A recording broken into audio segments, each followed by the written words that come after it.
สบายดีเนาะมีมาพบกับสองชานะNMเนาะชาในเมืองมาปลูกมันเลยเบิ่งวิธีปลูกมันเด้ออยู่คนไทยเฮิร์นเนี่ยไร มันกระเดียว มันสับปะหลัง สับ เนาะ ปะหลัง มีท่อนมันอยู่ในนี่ปลูกวันนี้มันจะเบิ่งตามันนี่ตามันนี่ตามันจะมีในนี่ต้องเสียบตรงนี้เอาตามันขึ้น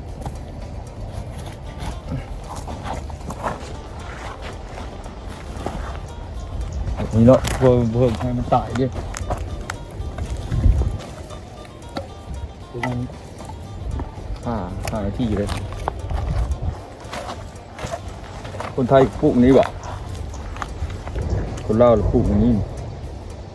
ตามันนี่ปีนขึ้นเสียบ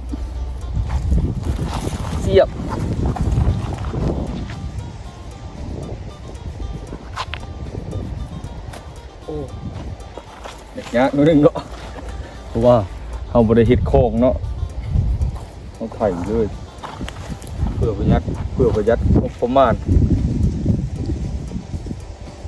เขาไข่ดูไทยเขาไข่3 บาทเลยตัวหนึ่งนะแม่นว่า3 บาท ประมาณนั้น ไข่หูกับคอมเมนต์มาเลยเด้อคนไทยโลเท่าไหร่มันกับฝรั่ง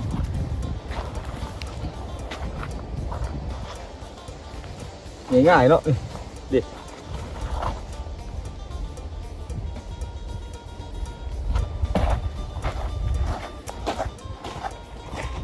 ดูบรรยากาศมันเป็น มาอะไรเด้อ สวนอ้อยเนาะอ้อยเฮาก็มีขายเด้อใครสนใจอินบ็อกมา ฝากติดตามช่องเฮาเนี่ยเด้อเพื่อที่ให้มีผู้ติดตามหลายขึ้นอย่างนี้เนาะอันนี้ก็60เนาะได้บ่60ประมาณนี้เนาะ60เนาะเอาสิปลูกที่นั่นนึงเนาะกันมันตาย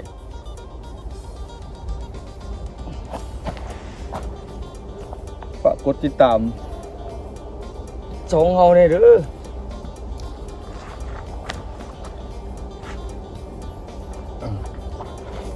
นี่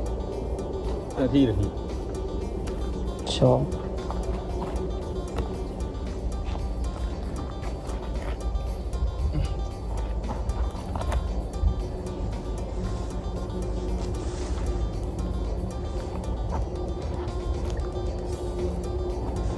มันเกิดจากยากนิดนึงเนาะมันมีคลองเนาะถ้ามีคลองมันสิง่าย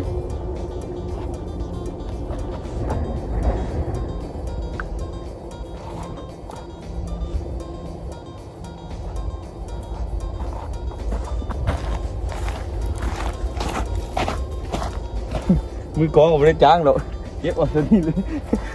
จับจูด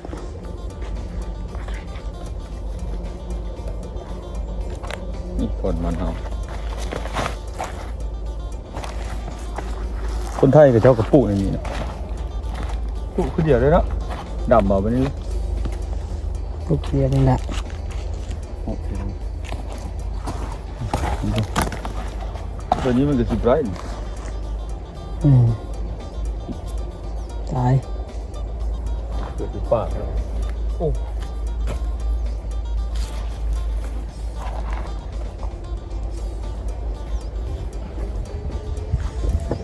ครับ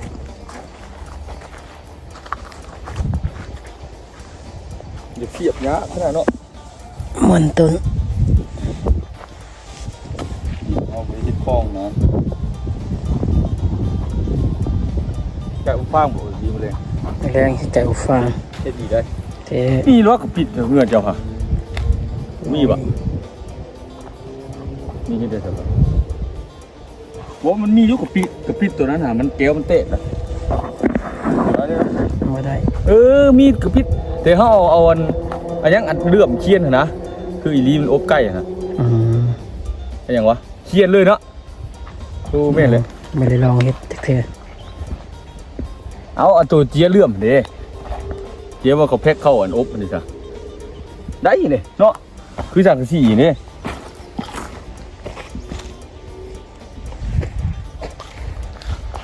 แห้งแรงขนาดจากมาได้ฝนสิตก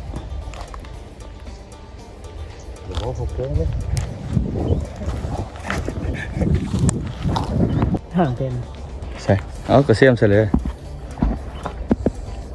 อันนี้ผู้จัดการ งอมเลยเด้อ เป็นอะไร นี่เด้อ นี่คือนี่ บัดนี้ต้องมีลูกบอกลูกวิลาบอกหลานตีข้อซะ มันยากเนาะมันเฮาบ่ได้ตีโค้งเนาะเก็บโค้งเพราะว่ามันเพลงเนาะอยู่ลาวเม็ดเท่าไหร่วะเขาไล่เป็นเม็ดอะนะหรือว่าเป็นเฮกตาร์วะเฮกตาร์เท่าไหร่วะ ไม่รู้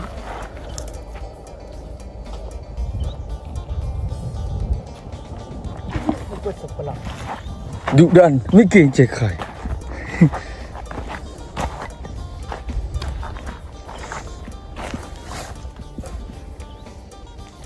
เฮ็ดอันคือว่ากันอากรรมเลยจ้ะมันจะปลูกมันหั่นนะโอ้ก้อยว่ะบัดเฮาคือได้น้อยแท้ บัดหมู่ได้เศษหนึ่งเพิ่นได้10,000 ครับจ้างปลูกมันบักจะรอดนี่วะ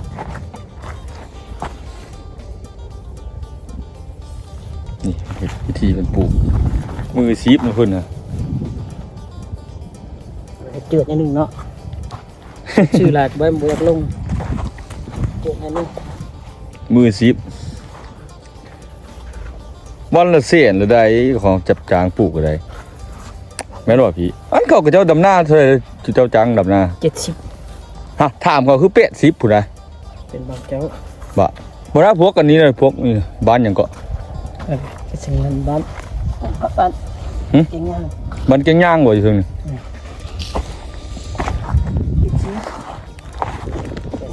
ลูกซื้อข้าวกินก็ได้ แต่ว่ากินข้าวน้ำเฮาบ่หรือว่า80 กินข้าวห้อง โอ้บอกเขาจากมือนั้นเขาถามมันจากมาปลูกนี่แหละ เนื้อจางเขาเลยเลย ตัวนั้นยังใจจ้างอยู่ตัว เสียบเอาเนาะจางเลย 50 60ได้บ่ โอ้เขาจะบ่มาเลย 80 70นะ 70บ่มีเบอร์เขาบ่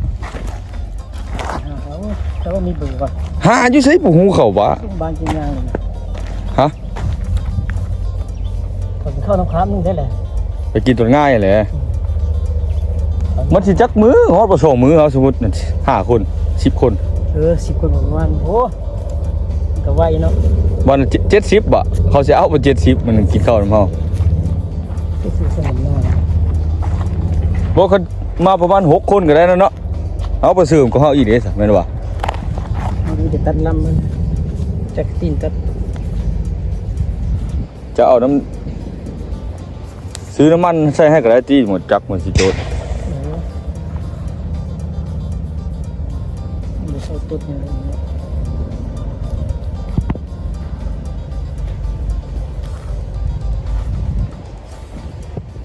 นี่แหละวิธีปลูกมันเฮา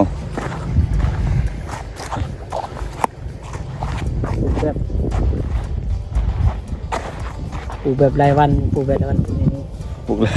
ปลูกแบบรายวันแบบทำเหมา โอ้บอกคันแบบฮับเหมาแล้วไวเนาะ ไป ทำแบบรายวันนี่ซะ ซะเรียกได้เงินดิทำมาเนาะ มีเนาะ รายวันหัวโยกินมื้อเนาะพอกันแล้ว โอ้มันยังเหลืออยู่นี่เนาะนี่แม่นบ่นี่โอ้ยหัวมันโหเน่าซับมันก็บ่ตายได้หาก็ออกมาได้นี่ฮะ ช่วยเลย บ่ได้มันเน่าเลย ได้เลย บ่ตัวนี้บ่เนาะหัวใหญ่ซำนี้แหละ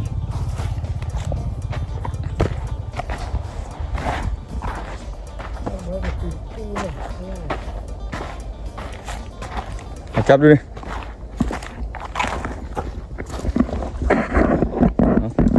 ปิดคลิปเอาไปปิดจบคลิปสำนี้เนาะฝากติดตามฝากกดไลค์กดแชร์กด Subscribe เพื่อเป็นกำลังใจให้เฮาเฮ็ดคลิปใหม่เนาะยังมีคลิปต่อไปยังสิเฮ็ดไก่อบฟางเนาะ หาให้เพิ่นไปหาบนรักก่อน ยังบ่มีไก่เลยเอาจบคลิปซะนี้